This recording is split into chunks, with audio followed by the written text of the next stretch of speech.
Welcome to our channel. Today we how to verify Calendly cloud scheduling options step by step clearly. To verify your Calendly cloud scheduling options, start by logging into your Calendly account. Once logged in, navigate to the event type section on the dashboard. Choose the event type you want to verify or click on Create New Event Type to set one up. Click on the event type to edit its settings. Scroll down to the Availability section to review your scheduling options. Here, you can set specific days and times when you are available for meetings. Ensure your time zone settings are accurate in the time zone area. Next, check the duration option to confirm how long each meeting will last. If needed, adjust the buffer time settings to create breaks between your meetings. Continue by reviewing the Invitees section to confirm settings such as limit per day or how many invitees can book. After verifying the scheduling options, click Save and Close to apply any changes. If you create a new event type, make sure you finalize and save all your selections. Lastly, test your scheduling link to confirm that everything appears as intended for potential invitees. If the page does not load, refresh the browser or try again in a private or incognito window.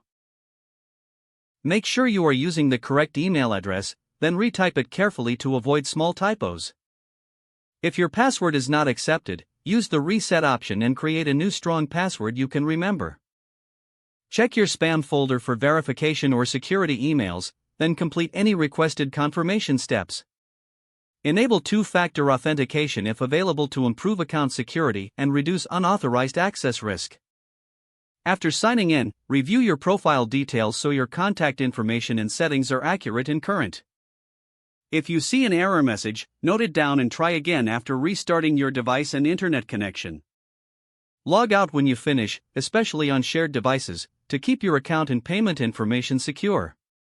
If the page does not load, refresh the browser or try again in a private or incognito window. Make sure you are using the correct email address, then retype it carefully to avoid small typos.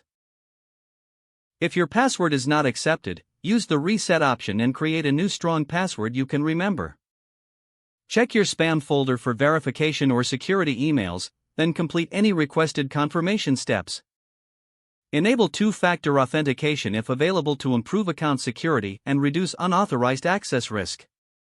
After signing in, review your profile details so your contact information and settings are accurate and current. If you see an error message, note it down and try again after restarting your device and internet connection. Don't forget to like this video and subscribe to our channel for more step-by-step tech guides.